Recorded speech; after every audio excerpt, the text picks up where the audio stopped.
Well, hello, friends. It's Godfather here. It's been a long time. Had a bit of a shoulder surgery. Two of the three tendons popped off during a bit of an accident a few years ago, so finally got that repaired. So it's, yay, I can move my arm again in all directions. It's still painful as hell, but it's so much better than it was. So gone for a month and a half, and oh my good God, the whole goddamn country fell apart. The province fell apart. Premier Dweeby has given away basically all private property thanks to his stupid rushed adoption of the UNDRIP, whatever the hell they call it, legislation. I mean, this guy is supposed to be a lawyer.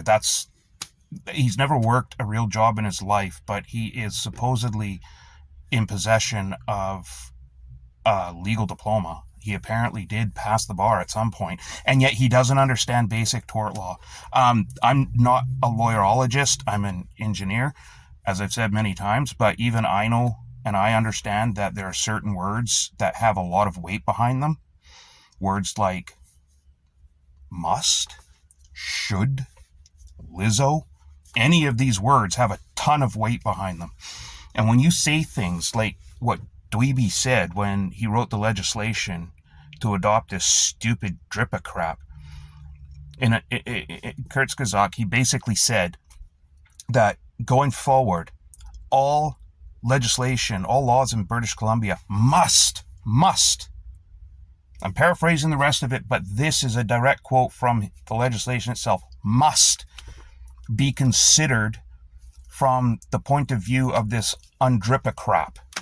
In other words, every single law that's ever been written in British Columbia that's on the books now, that will be on the books in the future, every single law must be looked at through the lens of this UN garbage.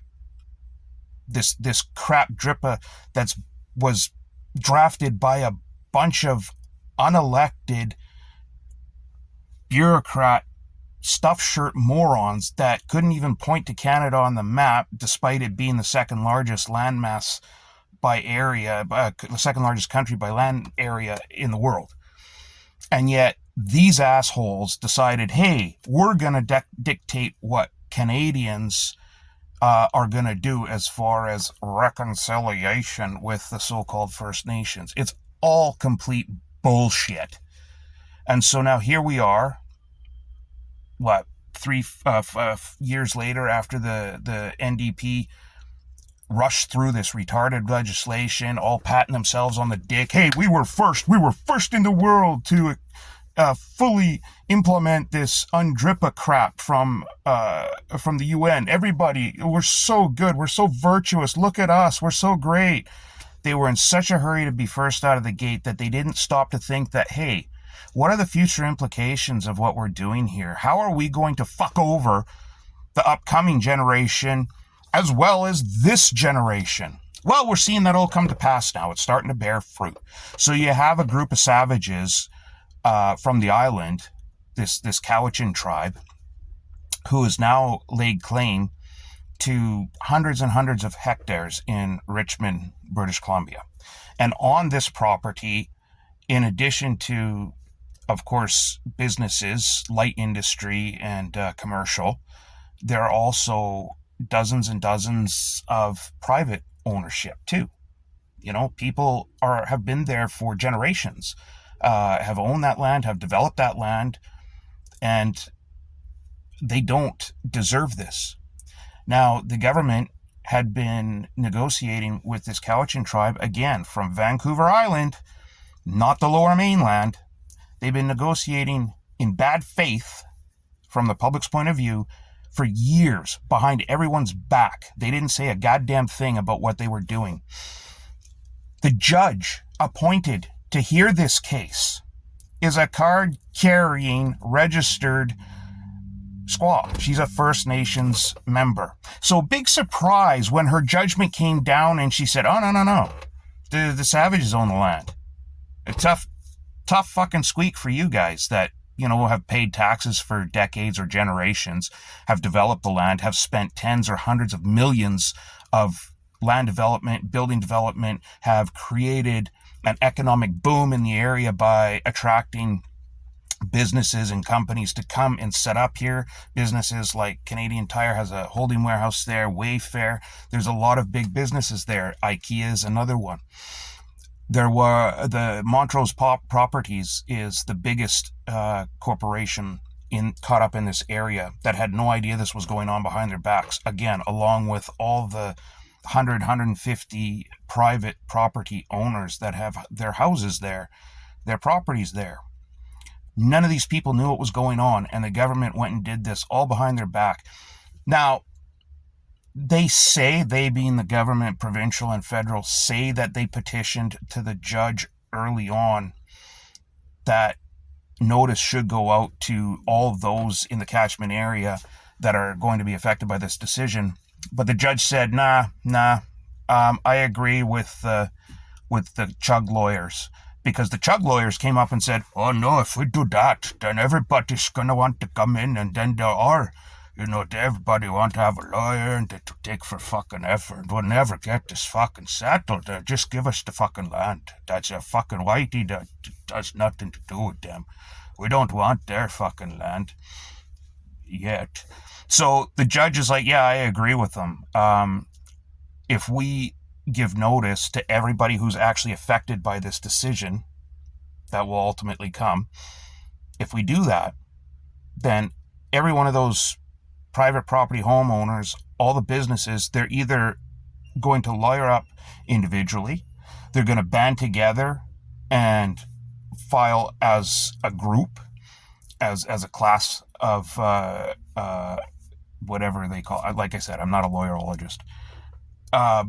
So, of course, that would drag this thing on for like generations. And it's not uncommon to see that in Canada, where you have these land claims that, and let's be clear, these land claims only spring up when some company finds like some rich mineral deposits, or they've just developed like a business park, and all of a sudden the land went from being worth like 80 cents per square kilometer to like, $800 billion.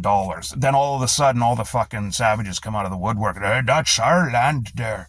In BC, we have something like 230 so-called, or somewhere around that so-called First Nations groups, ranging anywhere from about, the low double digits, like a dozen or two, up to a couple thousand. I am not kidding you. There are some so-called First Nations that only have like 18, 20 members. It's not uncommon. The average one is around somewhere between 1,200, 4,000 members. That's it. And that's what's holding up development in this entire goddamn province, in this entire country. And what is it? What's their scam? Always the same damn thing. Oh, we're protecting the land. No, they're not protecting jack shit. They just want money. And the shitty thing about it is it's not even the people themselves. I don't have any problem with the people themselves. They're struggling just like every other Canadian out there. They're trying to do the best they can. It's a goddamn their management, just like it is with us. And I hate the us versus them. One of the first things when I was working, one of the first things I would always teach and try to instill and drive into their heads of anybody that was on my team, with whom I was working, who I was training, is lose the us versus them mentality. We're all on the same team. We're all driving to the same goal. So when it comes to clients, it's not us versus them. When it comes to internal clients, it's not us versus them. We're all there together. Think of people as clients. So in this sense, it's kind of the same thing. I don't like thinking of it us versus them, but it's really hard not to when the government treats you like you're a piece of shit. It's really hard to lose that us versus them mentality. So in the savage sphere, you have the same thing. The vast majority of Native people are good people, right? They've got their bad people, just like every other race has their bad people that should be in prison. But the vast majority of them are good people just trying to get by. The problem is their governance, just like it is with us. Their governance sits on top of everything. They run roughshod over everybody. They take, never give back. They don't listen to the people. They just do their own thing. And we're seeing that all come to pass now. So you've got this situation in Richmond where hundreds of people are losing their property. They can't get mortgage renewals. They can't borrow against their property because the banks, there's too much uncertainty. Do you own the property, or do these savages from Vancouver Island own the property. No one really knows right now. The judge in the case is Barbara Young or something like that. So stupid. She's like, the fee simple and native title can coexist. They can be the same thing at the same time. Like, how fucking dumb do you have to be? And yet she gets appointed. Oh, that's right. She's a card-carrying First Nations person. Gee, I wonder how she got that appointment. It's ridiculous. No. Fee simple, the legal concept behind owning property, is not and cannot exist. It doesn't exist. It cannot exist with any other type of claim, philosophy. Two people can't own the same thing because they are always going to have two different agendas. If you're a lender, you're not going to want to borrow money to these people because who's the one that really is in control of the property? Are we ever going to get our money back if things go tits up? Who knows? There's too much uncertainty. And in a province like British Columbia that's already shoved full of uncertainty because anytime anything happens, like I said, all these hereditary bullshit chiefs and everything that want a big payoff come out of the woodwork and they're like, oh, that's our land there.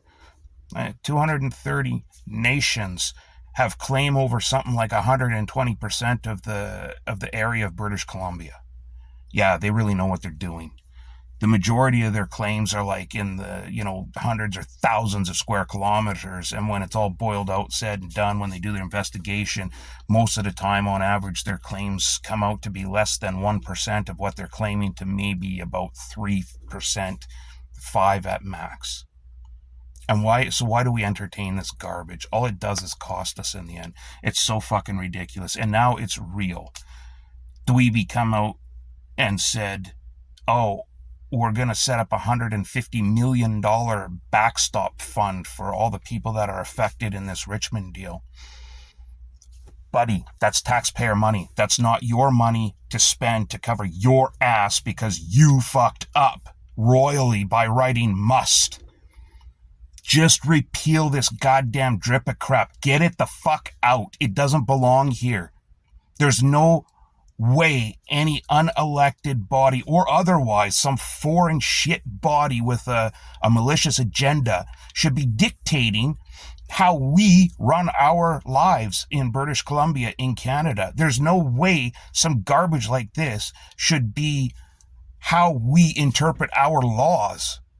That's just asinine.